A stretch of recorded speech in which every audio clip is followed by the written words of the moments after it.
Get ready for the dictation. Start. Mr. Speaker, Sir, yesterday the Honorable Minister and today the Chairman of the Select Committee have fully explained the various clauses of the bill and certain important changes that have been affected by the Select Committee. I propose to confine myself to two or three important features of the bill which require re-examination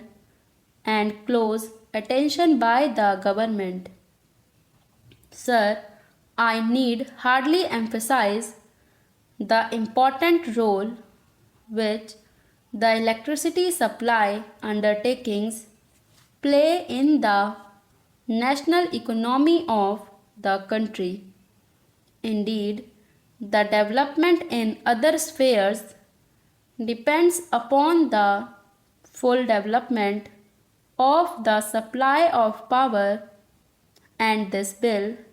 is of vital importance, affecting as it does the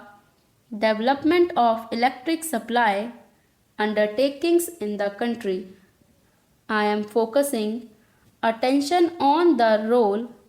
that the private electricity undertakings are playing in the supply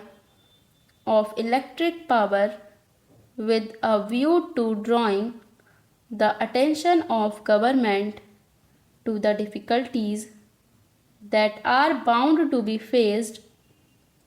by these electricity undertakings in one or two directions. In this connection, I would not therefore like to take much of the time of the House, but I would like to draw the attention of the Honorable Minister to what my Honorable friend Shri Tulsidas has stated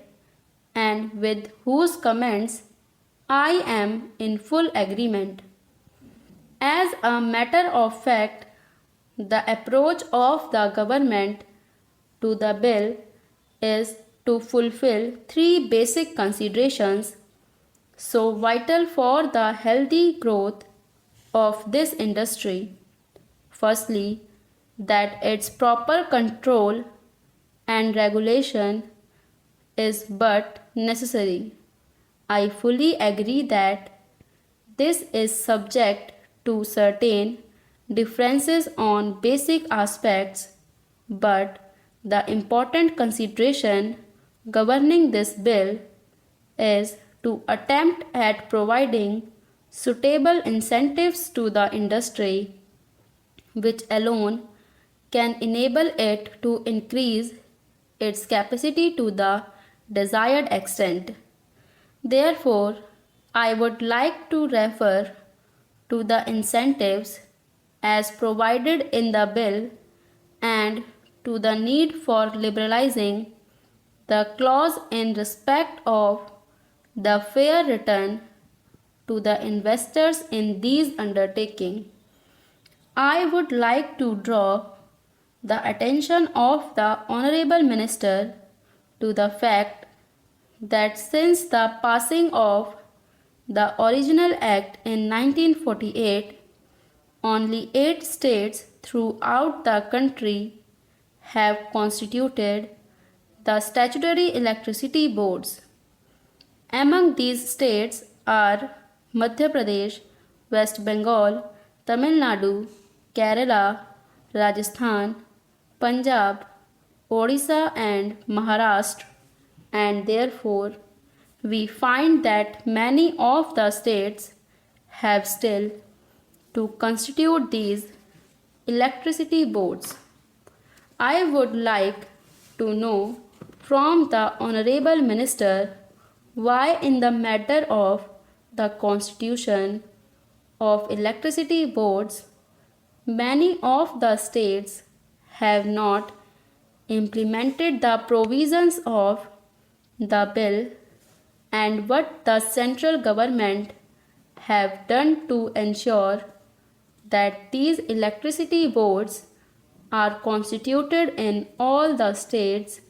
as desired in the provisions of the original act. Perhaps it may have been the problem of taxation which some of the states may have in view while not proceeding with the constitution of the electricity boards, but whatever might be the reason, and even as far as this question of taxation is concerned, the central government may have to lay down some sort of subvention or such other assistance as is found necessary. I think that this matter of the constitution of the electricity boards throughout all the states is of vital importance and should be looked into by the central government to ensure that necessary steps are taken in the remaining states for the constitution of these boards. I would now like to say something about the deferred taxation reserve, about which the Honorable Minister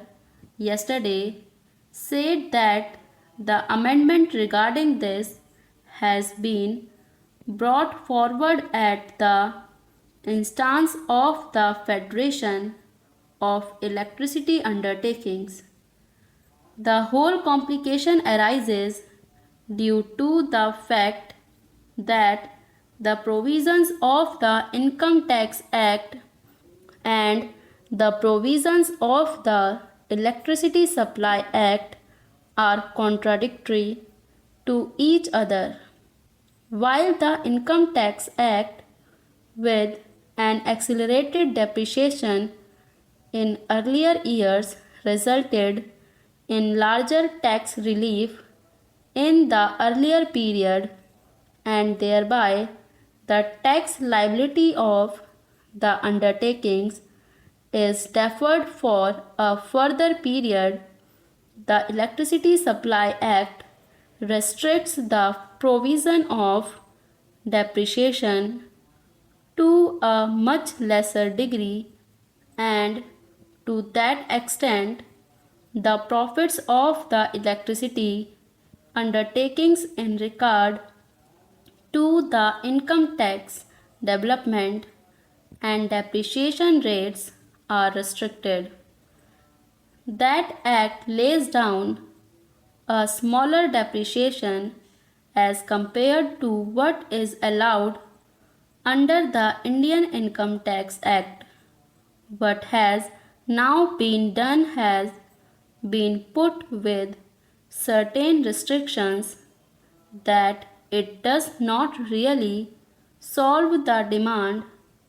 that was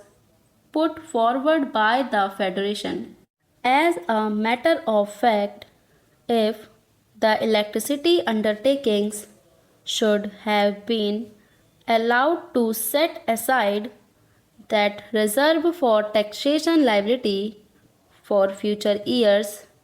out of the profits which they earn year by year,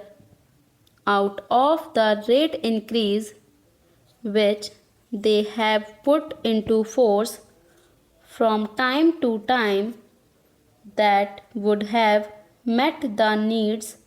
of the situation, but the clause as it has emerged would rather create more difficulties than solve them, and it has therefore been further represented to the Minister by the Federation of Electricity Undertakings.